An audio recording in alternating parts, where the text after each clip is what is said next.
What I want you to do is, if you like cucumber, please take one. Don't be shy. Any cucumbers left, I of course have to take all.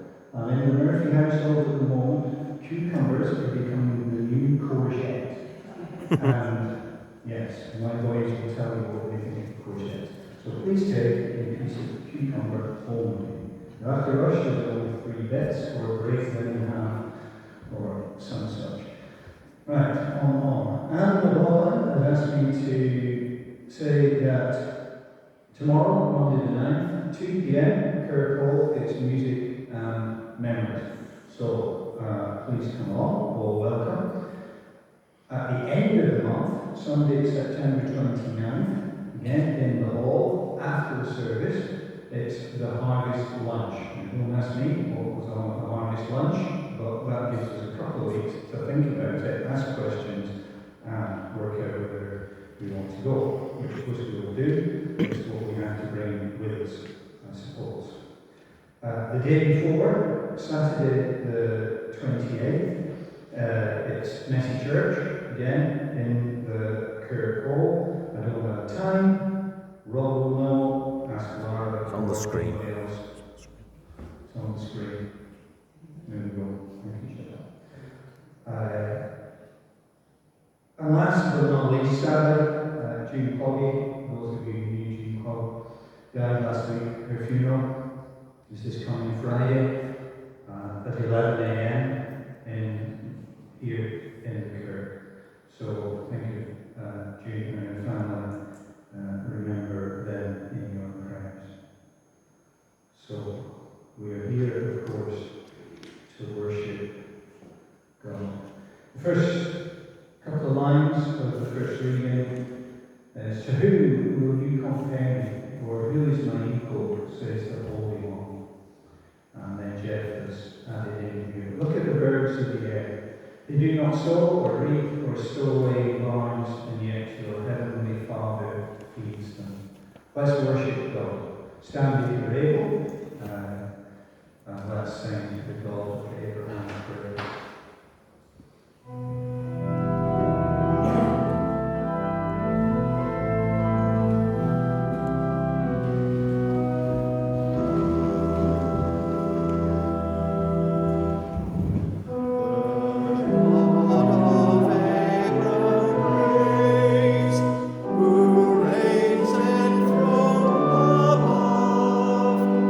Ancient of everlasting days, and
bring before you, Heavenly Father, this token of the wealth that you have given us. With it we offer the love of our hearts and the service of our lives. Yours, Lord, is the greatness, the power, the glory, the splendour and the majesty. For everything in heaven and on earth is yours. All things come from you, and of your own do we give you. Let us continue in prayer. God of wonders, Lord of creation, above us today are the hills, beside us the river, around us this morning the deep light of the sun. Each morning we arise and the hills are with us as the river moves to the sea. Each morning we arise and you are with us as constantly present as the hills, moving ceaselessly through the lives of people, bringing tremendous opportunities to us. What wonders we live amongst. Father God, the wonder of your love is declared forever in your word. Lord Jesus Christ, the wonder of your love we know through your incarnation and resurrection. Holy Spirit of God, your wonderful presence empowers the opportunities of faith. We praise you, Father, Son, and Holy Spirit. We praise you for your creative purpose for the world. We praise you for your loving care for our lives. We praise you for your empowering presence here in this place today. Loving, caring God, on mornings of mist the hills are lost to our eyes. On calm days the river appears still before us. In wet weeks the sun seems very distant. We can lose sight of the wonders around us. At times in life we lose sight of you. On calm days of fun we can forget you. When life is hectic, you can seem very distant. The storms arise and headwinds grip our attention. At times in life, others cannot see Christ in us. Loving God, forgive us our shortcomings. Grant us your peace.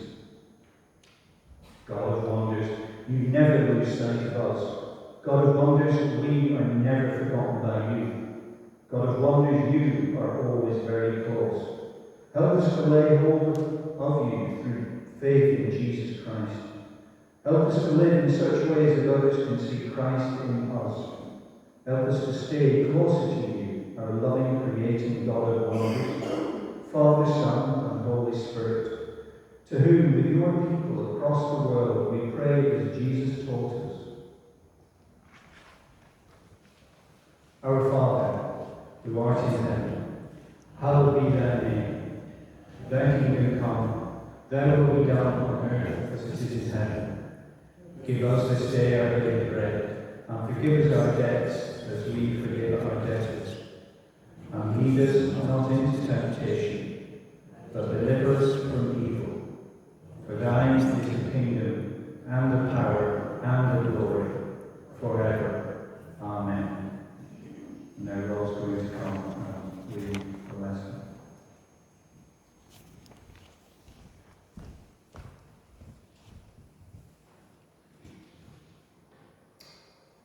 This morning's two readings, our first reading, I should say, is taken from the prophet Isaiah. We're going to read from chapter 40, verses 25 to 31.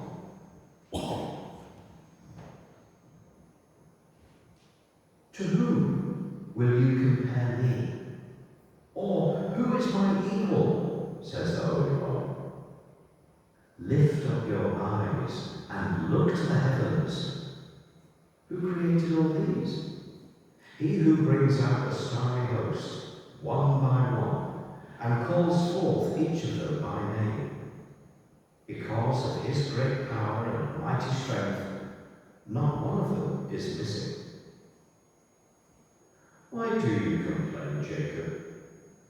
Why do you say, Israel, my way is hidden from the Lord, my cause is disregarded by my God? Do you not know? Have you not heard? The Lord is the everlasting God, the creator of the ends of the earth. He will not grow tired or weary, and his understanding no one can fathom. He gives strength to the weary, and increases the power of the weak. Even youths grow tired and weary, and young men stumble and fall. But those who hope in the Lord will renew their strength. They will soar on wings like eagles. They will run and not grow weary. They will walk and not be faint. Our second reading this morning is taken from Mark's Gospel, chapter 6, we're reading from verses 7 to 13. Calling the 12 to him, he began to send them out 2 by 2, and gave them authority over impure spirits. These were his instructions. Take nothing for the journey except a staff. No bread, no bag, no money in your belts. Wear sandals, but not an extra shirt. Whenever you enter a house, stay there until you leave that town. And if any place will not welcome you or listen to you, leave that place and shake the dust off your feet as a testimony against them. They went out and preached that people should repent. They drove out many demons and anointed with oil many people who were ill and healed them. Thanks be to God for the reading of his word.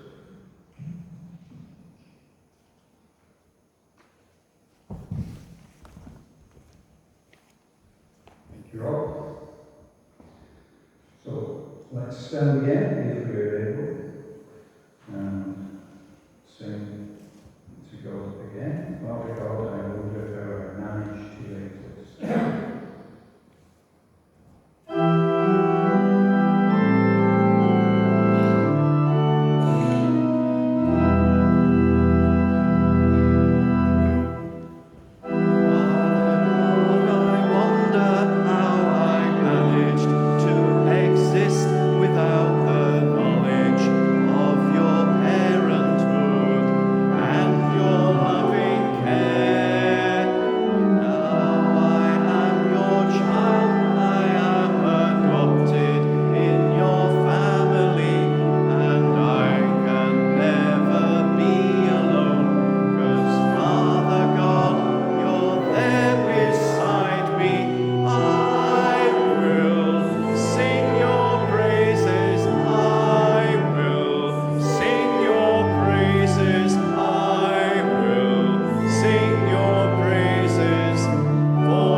Let us pray once more.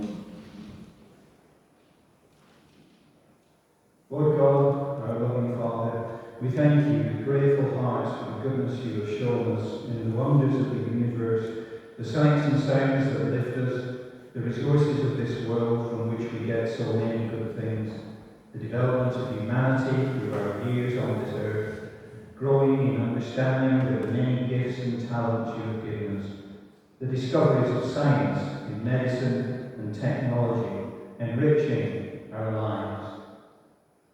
Dear Father, thank you for all these things which give us so much joy and happiness, and which speak to us of your love for us and your concern for our being. We thank you even more, Father, for the good news of the gospel, the good news that we are all now here today and always loved by God, the good news proclaimed by Jesus Christ found in the Bible, made a living reality by the Holy Spirit. Loving Father, we are grateful for all your gifts. Thank you. Our Father in heaven, we pray for the congregation of the parish here. You have given us much to use, to look after and care for. May we seek to serve you as best we can in our response to the good news, through our buildings and ourselves, our money and our parish. We ask you to give us ever greater love and concern for you and others, that as good stewards of all your gifts, we will use them thoughtfully, generously, well. Lord, we are glad to be able to use your gift of prayer. We use it now to pray for each other, those who gather with us today in worship, wherever they may be, some we know well and others less so. We ask you, Lord God, to help them with all their needs for life.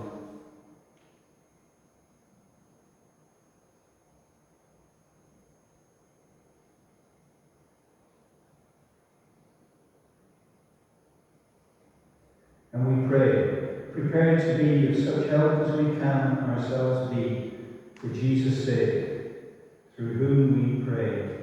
Amen.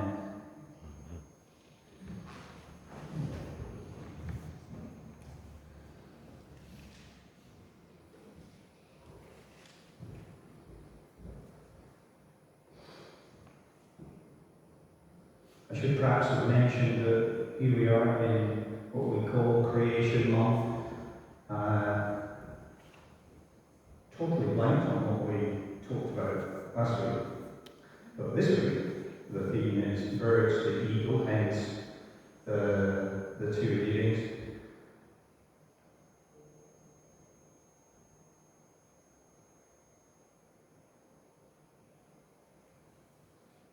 Those who hope in the Lord will renew their strength. They will soar on wings like eagles. There might be a few pauses in this because it was quite difficult to follow at times. Jeff's brain doesn't always work in the same way as mine, so bear with me as we continue. Focus on that. Those who hope in the Lord will renew their strength. They will soar on wings like eagles. Clearly, for the prophet Isaiah, eagles were a known reality. They are birds of tremendous size, speed, elevation. Eagles are birds of the high sky. Eagles are birds of high speed, speed from power.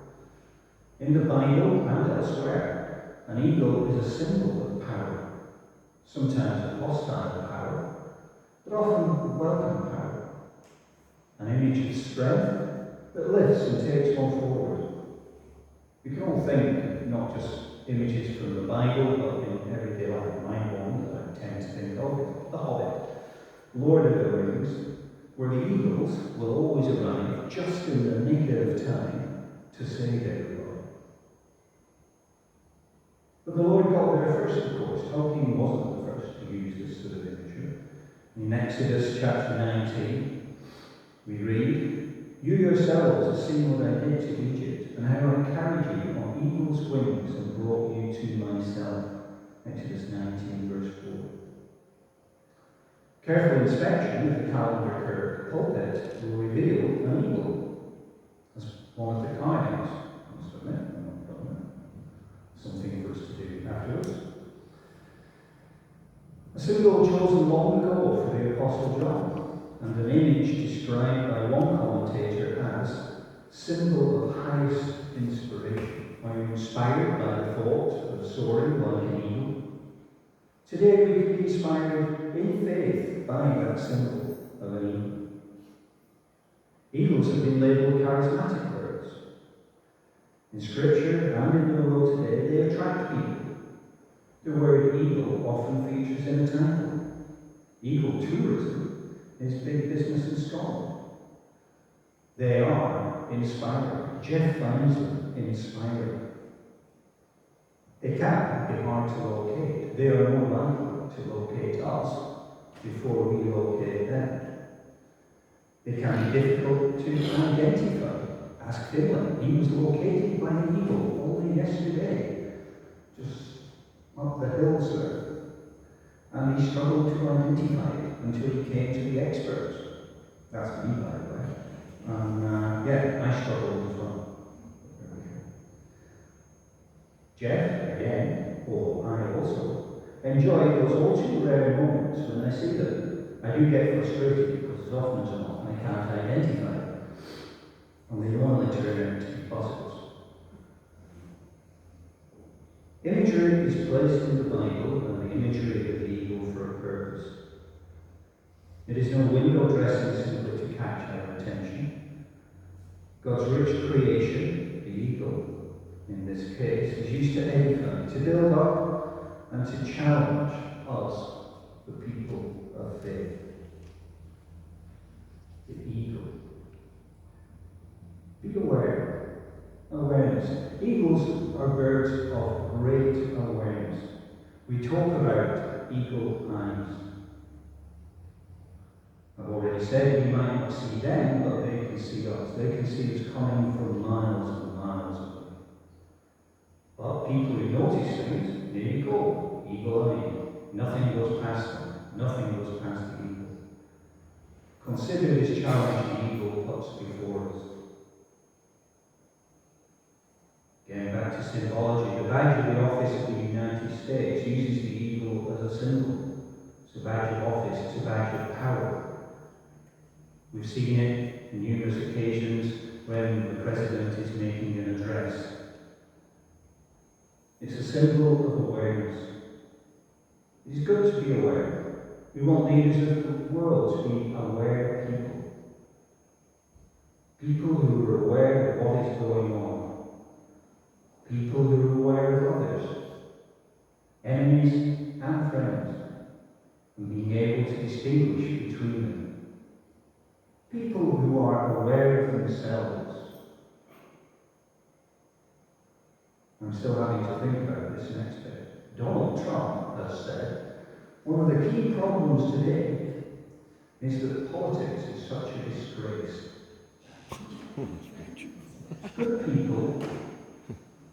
Good people don't go into politics. I make no judgments other than to look at myself and say, am I self-aware? Standing here before you, it's easy to read all this, but am I carrying out? Am I behaving? Am I living in the way Scripture tells me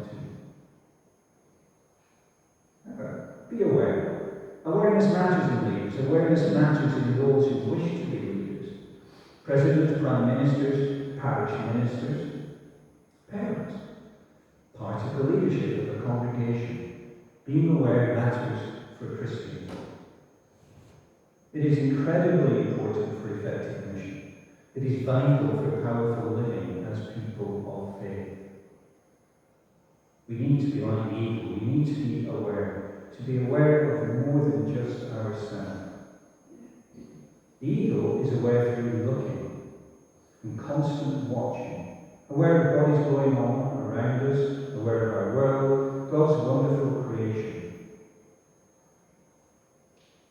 It ought to be much appreciated. More often we take advantage of it. We need to be aware, looking, then consider and reflect on what we have seen. Then vidi vici, attributed to Julius Caesar, of course, when he landed in Rome. I came, I saw, I conquered. In today's world, many would adapt Caesar's phrase. Veni vidi abidomo. The alliteration breaks down. I came, I saw, I went home again. The mantra of the modern day tourist. The folk who clock up the miles every year. That sounds like what I'm trying to do now. Looking here and looking there, but taking nothing in. Today the Trossachs, tomorrow Skye, next year Greece. Go back to the eagle. It's never just a spectator. It's never looking just for the sake of it. It's never looking really for leisure. It's normally looking about, looking out for enemies, looking out for food. It looks with intent. We are called as people of faith to be more than spectators in life. We are called to be aware of the world, engage with God's world with awareness, engage with the people of the world with awareness, through looking and through reflection. With the lens of faith, look at what is going on. Look at your place in it. Look at your effect and impact. Be like eagles yourselves.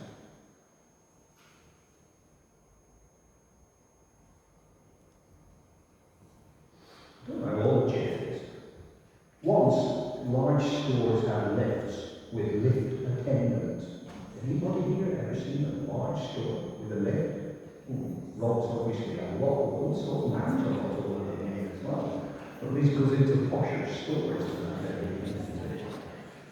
People who press the buttons, going up or going down, that's because you got up.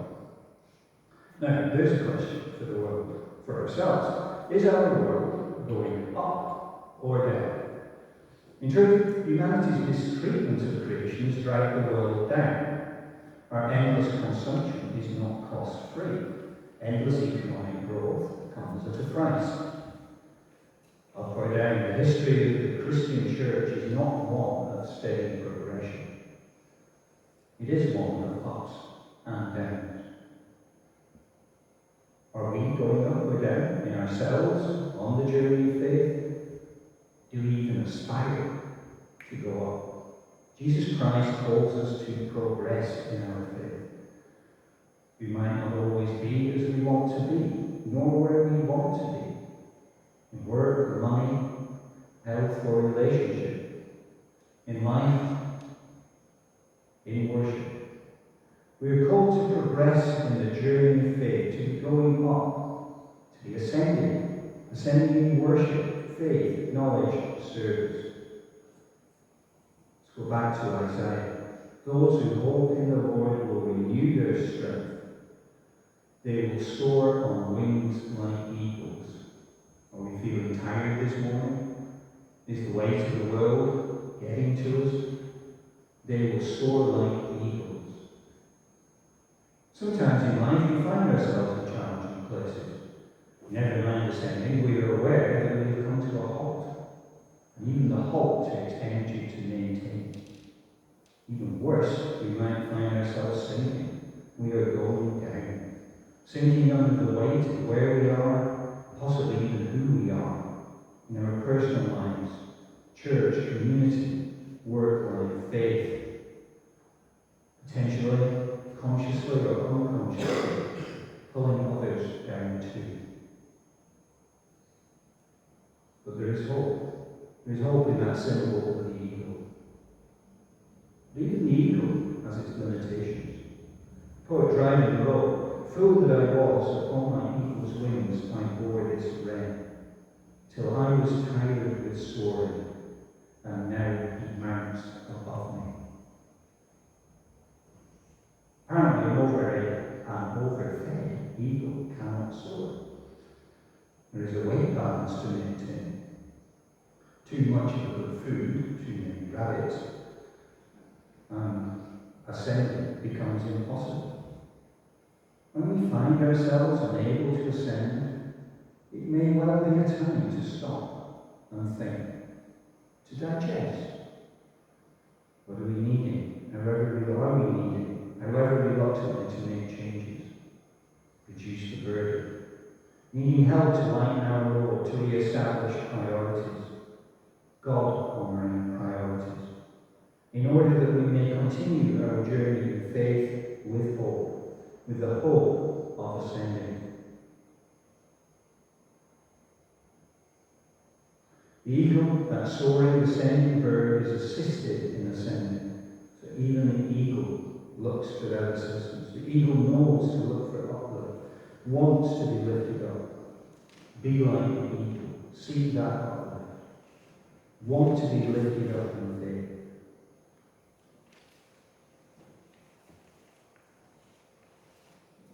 Active. The image Isaiah offers us in the eagle is an active one. For Isaiah, the goal of faith is not a comfy chair, a recliner with matching footstool where you can put your feet up. For Isaiah, the hope of faith means being able to run and not grow weary, walk and not be faint. We are called to an active faith, not passivity. Jeff used to visit someone who kept a budgie, downsizing the burden. It wasn't a very active budgie. Indeed, it was so inactive it didn't even sing. What hope for the budgie? One day, he visited the house, and he found bored of the fireplace and what was going on. Well, apparently, the budgie was being given exercise. So he opened the cage door, the budgie was allowed, it had the freedom to fly about, and the chimney obviously blocked up to stop it escaping. The budgie became a different animal. Given its freedom, it became active. It probably even started to sing. In its cage, it's forcibly inactive. Given the chance, it was very off. As we know, small, healthy children are much the same. They want to be active, not passive, given the chance. Run and not grow weary. Walk and not be faint. This is encouragement to an active faith. Active faith is a choice option for all of us here. As we live our lives, as we engage with God's Word, we will be active or passive. Will we take what comes, just let it happen? Or will we respond to faith where we find ourselves? Respond to the challenges facing our world, our church, and ourselves. Actively, perhaps not like little children running around, but we can find a way. Actively looking to see what we can do. It may be offering an act of service, giving of time or money, engaging in worship, prayer, Bible study, being an encourager of God's people. What a difference an encouraging word can make. A word of appreciation, a word of thanks, a word of care. Take inspiration in this broken world and damaged creation from the symbol of the evil and Isaiah's words. Allow God to take you, lift you, and move you on in faith. Let us pray. Lord, may your word feed us as the ravens fed Elijah, finding us the home as the swallows found in the temple. Carry us on eagle's wings through the power of the Holy Spirit. Amen. And now let's close our service with yet another hymn of praise. O Lord my God, when I am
How great thou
run and not grow weary. They will walk and not be faint. Now go, knowing that the Lord goes with you, and the blessing of God, Father, Son, and Holy Spirit, be with